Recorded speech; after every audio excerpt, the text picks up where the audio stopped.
Isang magandang umaga po sa inyo mga magulang, mga kapatid, at sa inyo po mga kabaybol.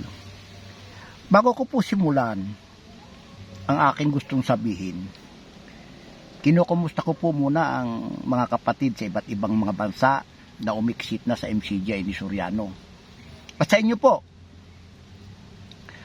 lahat ng mga nandito sa Pilipinas na lumayas na rin sa iglesia ni Soriano, lalo na po yung lahat na naglulukal dito sa poblasyon ng Santa Maria, Bulacan. Kumusta po kayo? Ano man pong oras nyo mapanood ang upload kong ito sa Facebook, kinukumusta ko po kayong lahat. Ako nga po pala si kapatid na Lando Aguilar Sr.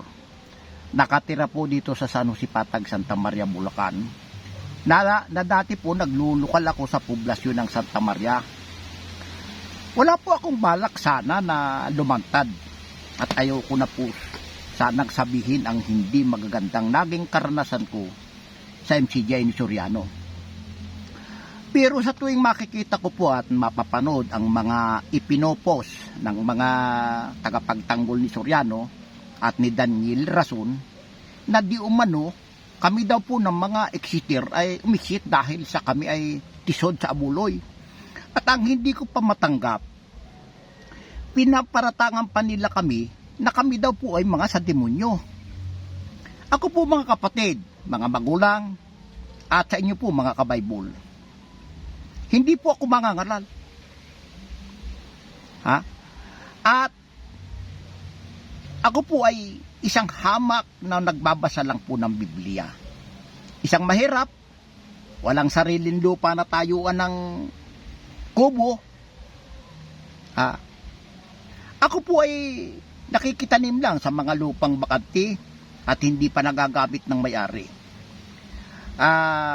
Walang natapos. Ako po ay elementarya, grade 3 lang po ang naabot ko.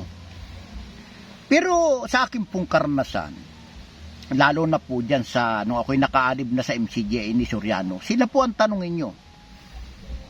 Yung lahat na nakakakilala sa akin, maging ang mga nasa lokal, yung mga opisyalis po dyan, alam nila kung ilan ang naakay ko para maanib sa MCGI ni Soriano. Ako po ay hindi manggagawa. Pero ang naakay ko, pamilya ni kapatid na Fernan Alcantara. Ang kanyang manugang, dati po sila Iglesia ni Cristo. Si Brad Joseph, dati po siyang opisyalis ng Mormons, 40 taon po siyang kaanib. Ang aking mga anak at apo, naanib din po. Yung mga anak ko, 2 manugang, yung mga apo ko, 11, plus kaming mag-asawa. Lahat po mahigit 30 kaluluwa, kasama na po yung lahat ng naakay ko. At sa halos kulang pong 18 taon akong kaanib. Ang tanong ko lang po, at ang gusto kong malaman nyo, bakit kami lumaya sa MCGI ni Soriano? Unang-una po, ako daw po tik-tik. Ako daw po kaya umanib dahil sa namumudot lang daw ako ng aral sa kanila. At ang huli, kaya lang daw kami umanib dahil sa pakinabang. Ayaw ko na pong pangalanan. Pero alam po ng mga kapatid at ng mga opisyalis ng lokal kung sino ang tinutukoy ko.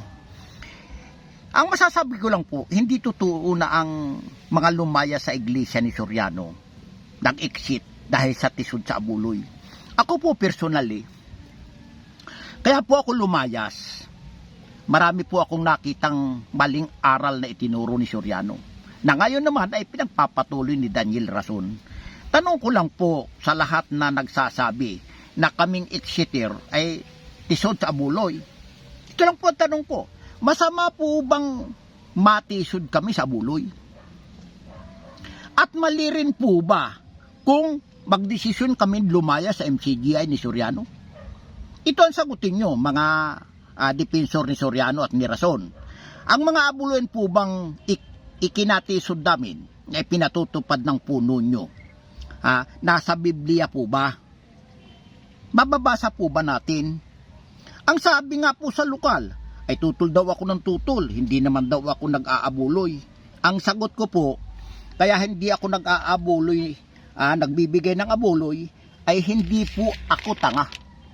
Pasensya na po sa mga nagbibigay ng abuloy.